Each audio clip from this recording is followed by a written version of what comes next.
முருகாச்சரணம். கந்தரந்தாதி பாடல் 98 ஸ்ரீரங்கராக என்று துவங்குகிற பாடல்.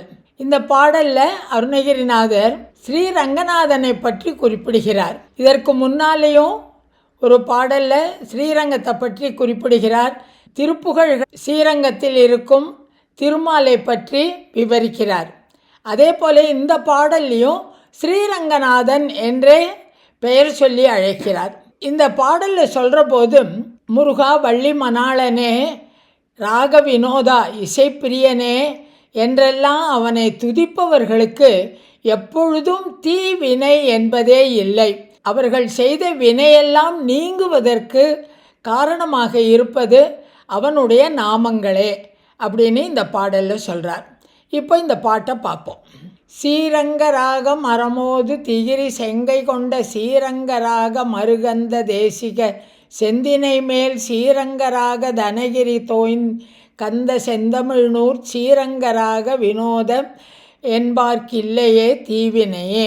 பாடலோட பதங்களை பிரித்தோன்னா ஸ்ரீரம் கரா கம் அற மோது திகிரி செம்கை கொண்ட ஸ்ரீரங்கர் ஆகமர் உகந்த தேசிகம் செம்தினை மேல் சீர் அங்கராக தனகிரி தோய் கந்த செந்தமிழ்நூல் ஸ்ரீரங்கராக வினோதம் என்பார்க்கு இல்லை தீவினையே.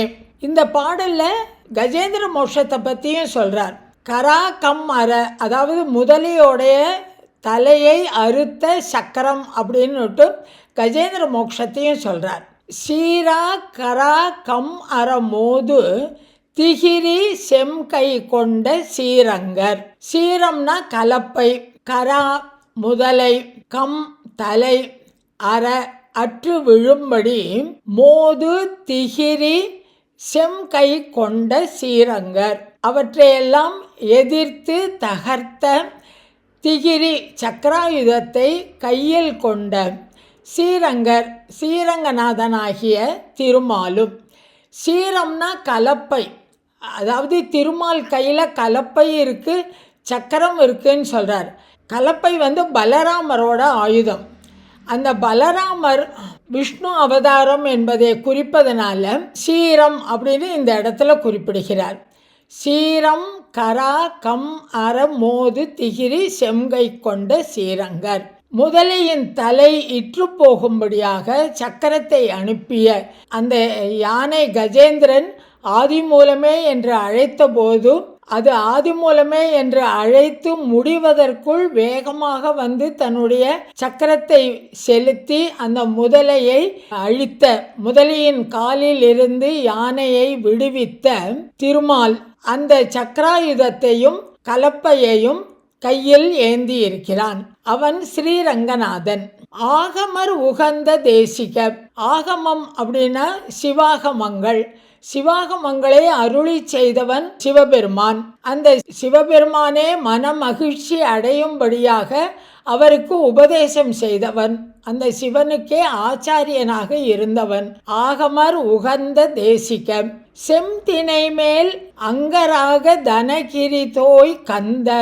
செம்தினை மேல் சிவந்த திணைப்பயிர்கள் வளர்ந்த அந்த திணைப்புன காட்டில் அங்கராக, அங்கராகனா நல்ல வாசனை திரவியம் பூசிய, தனகிரி தோய் அழகிய மார்பகங்களை கொண்ட வள்ளி பிராட்டியை அணைத்த கந்த, கந்த கடவுளே. செம்தினை மேல் அங்கராக தனகிரி தோய் கந்த. திணைப்புணத்தில் அழகிய வாசனை பொருந்திய சந்தனம் பூசிய மார்பகங்களை உடைய வள்ளி பிராட்டியை அணைத்த முருகப்பெருமானே.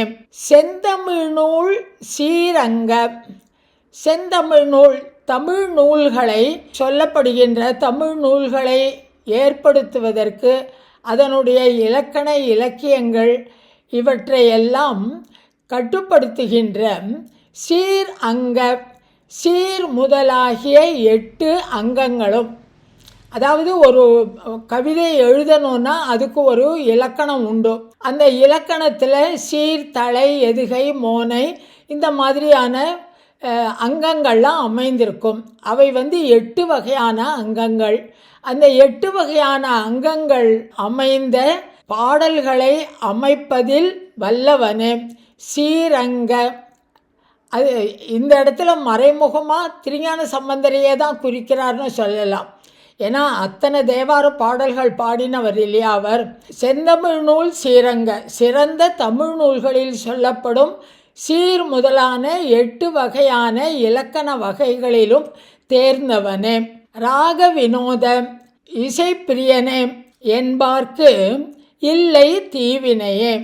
இவ்வாறெல்லாம் சொல்லி முருகனை துதிப்பவர்களுக்கு எந்த தீவினைகளும் அருகில் கூட வராது.